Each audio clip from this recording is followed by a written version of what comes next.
Let's turn our attention to this matchup with LSU. Our guy Halston dropping some dollars. Dollar bills, y'all. Thanks, Halston. Hey, guys. How big of an impact do you think Mason Smith being out for LSU will be? Don't know how the betting line didn't move at all with him being a top 3 player on their roster, arguably. See you in O-Town. See you, Halston. Hope we see you there, buddy. And thank you very much, man. That's very kind. The line still hasn't moved at all? 2.5 in my bookie last I checked. All right. I'll hit the refresh. I mean, Corey and I kind of disagreed on this last night because, I'd spoken again to Matthew Bruni over at the Bengal Tiger. It seems like there's some rust on Mason Smith. He got maybe a little bit of a scare a week ago, left practice. He left the playing field, but right. He was still at practice, but he didn't finish out practice because he got a little bit scared. It seems like maybe somebody rolled up on him. Man, a guy that big coming off an injury, that's major joint. Maybe by November you're a little bit nervous. I'm not disrespecting this guy's game at all, man. He's a phenomenal athlete. He's an incredibly built young man. He's going to be a first-round NFL draft pick when his time comes. But, man, I don't know. Week 1, you maybe get 25 snaps out of him, but the chance that he can wreak havoc on 10 of those, and 10 of those could be enough to impact the game. I like Florida State's chances to mitigate that if he were to play. And now that he's not playing, I just feel maybe a little bit more confident they'll be all right. I think of a more as interesting a question is what players that would be in this same circumstance where we know they're suspended or they're missing the first game would the line actually move for? Obviously, the quarterbacks. Anybody else? I mean, maybe if Neighbors went down. I don't know if Johnny's got that kind of juice. Jaheim, it didn't move when Darrell Jackson. It's not like it went up when Darrell Jackson was ruled ineligible. So, I just think that one defensive player, certainly a defensive interior player, I don't think is going to knock the line down appreciably. That does not mean it will be a major impact. Like Aslan said, it's a good point. Like, he hadn't played football in a year. He's coming off an injury, apparently got tweaked earlier in camp. So maybe you get 25 to 30 snaps of him. Is that enough to impact the game? Probably. But also what it does is it impacts the rotation. Whoever was going to be splitting time with him now has to get 25 more reps probably. And by the fourth quarter, and if it's a close game, you're either going to have some dude that's gassed, that's been having this huge offensive line and these old dudes, these AARP guys leaning on him for 4 quarters, or you're going to have a young guy that hasn't played a lot in there on a big drive. So that's where I think it's not just losing what he means, at playmaking wise, but also just throwing somebody else in there that you probably weren't planning to play those reps with. So that's where it maybe comes in. It impacts the game a little bit more. Dave in Bardstown, Kentucky, bringing the funny. Dollar bills, y'all. Will Brian Kelly say that Mason Smith's suspension disappointed the LSU family? Probably. Yeah, and by the way, now that we know we think we know what it was for, an autograph session from 2021 that he got paid for. Yeah.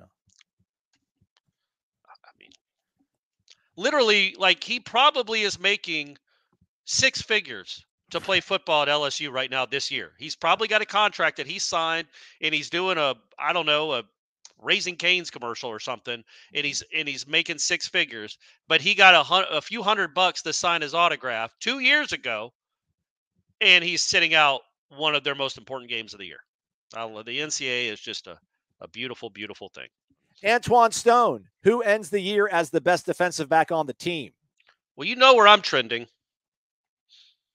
Oh, Shaheem or Azarie? Azarie. Okay. Ooh. Okay.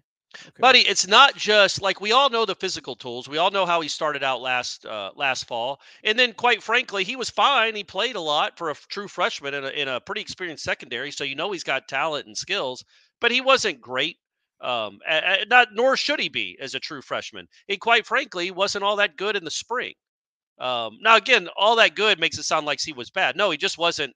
He wasn't all that impressive, but he wasn't a disaster either. He was just there. He's pretty good. He's okay, decent. Man, these last 3 weeks, It's not just that it's the competitiveness, man. And again, I'm telling you, and I'll say it, I don't care. When you're going up against Keon Coleman and Johnny Wilson, and you're making it a point to go up against them in practice, which he has, I feel like, the last week. Because remember, I gave him a little bit of grief for going up against some other guys when I wanted him to step up his game a little bit in the one-on-ones. And I asked Surtain about that. Like, do they pick for the DBs who they go up against? And I don't think we got a real answer there. But he is holding his own with some real dudes, some NFL dudes. And when he doesn't make a play, when they make some spectacular behind their head catch, he jumps up and down like a toddler. He's so mad. I just love that competitiveness, man. I think he is really climbing. Talk about it. Yeah. And we mentioned it on guys that I would have ranked higher in my top 40. Every day he's climbing another couple notches. Marlin writes, good day, gents. The national spotlight will be on Florida State, and knowing that expectations are high in Tallahassee, could you see a scenario where Coach Norvell takes the air out of the ball and makes this a running game using his much improved offensive line, or will this be a Pac-12, Big 12 shootout type game? Love the show and your sponsors. Thanks, Marlon. I think he's going to do whatever he thinks is, giving Florida State the best advantage to win the game. I mean, he's not been afraid to throw it around the lot in games where he thinks they have the advantage there, and he's not been afraid to run the ball down your throat. See Miami. Yeah, I think you're going to run it first, and if you have success doing that, you're going to keep doing that. But like we saw in the Oklahoma game where, okay, you're not going to let us run it, well, then we're going to throw. Yeah. And I think that's what – so I think, they'll feel them out early based on what they're doing defensively. But to your point, I thought Alex Atkins' comments on Sunday were exactly what you want to hear. You've got so many playmakers at so many positions in the backfield, at tight end, at running back, at receiver, that you don't have to go into a game saying we've got to win this mismatch. You might have mismatches in a lot of different places. That's going to be the case week to week. It only, I think, will be more exploitive. Tom and I had this weird conversation where like, you could see a game this year where you get mad at Mike because he's betwixt and between. Like, he's got so many options. Well, I could beat their ass throwing it here. I could beat their ass running it here. And then he gets stuck in between and it's disjointed and convoluted. And you're like, we can't get into a rhythm. That's a good problem to have, but you could see something like that happen once or twice this year. I think. Well, it's a lot of hands and only one ball, and there's a lot of good players that are going to want. Atkins said, it was Dugans that said you might have 8 or 10 catches one game and then 0 the next game. I don't know if it'll be that extreme, but you will have. I mean, Johnny Wilson had it last year. He'd have 100 yards and then he'd have 12. He had 1 catch against Miami, maybe 2 catches against Syracuse, so then he caught 250 against Oklahoma. So there'll be ebbs and flows, but I don't know that you'll be too hiccupy as long as 13 is healthy. I think he's always going to find a way to move the chains, and even if you don't feel like you're playing well, it's going to put up somewhere in the 30s or mid 30s. In the past, defense dominating our Bowden Dynasty offenses in preseason was a staple. Do you feel the Florida State defense being able to at least slow down the offense, is a sign of good things? Personally, Burke, I think they're pushing the offense. I think they have some days without all of their 11 starters because they're managing dudes. And I think that's a really good sign. But Ira, what's your take on that? Yeah, no, I'm with you. I mean, I don't – part of the issue, though, just to kind of – we're out there and everybody can't be out there. So just to try to give you some context, we don't always know exactly what they're working on in practice. Sometimes when they're doing a drill, like it's 1st and 10 or 1st and 8, and they're not moving the ball. It's not a drive. Yeah. It's just a situation. And sometimes it's just a bad play call against what the defense was running. And so it looks like the defense dominated, but maybe, there's a lot going on that more than just we're trying to score and you're trying to stop us. But yeah, man, the defense has more than held their own. I don't think that's, and if you watch like the inside drill, one of the drills that we watch a lot, Tom and I watch a lot, is, when you basically got it, it's like the opposite of 7-on-7. It's, it's the offensive line, defensive line, linebackers, running backs, and usually a scout team quarterback, and they're working on the running game and run defense. There are days where the defense whips them up front, and that's a good offensive line. And in one-on-ones, you see them go back and forth. So that to me is been cool to see. And then in the one-on-ones at receiver and defensive back, the DBs have, I don't know, man.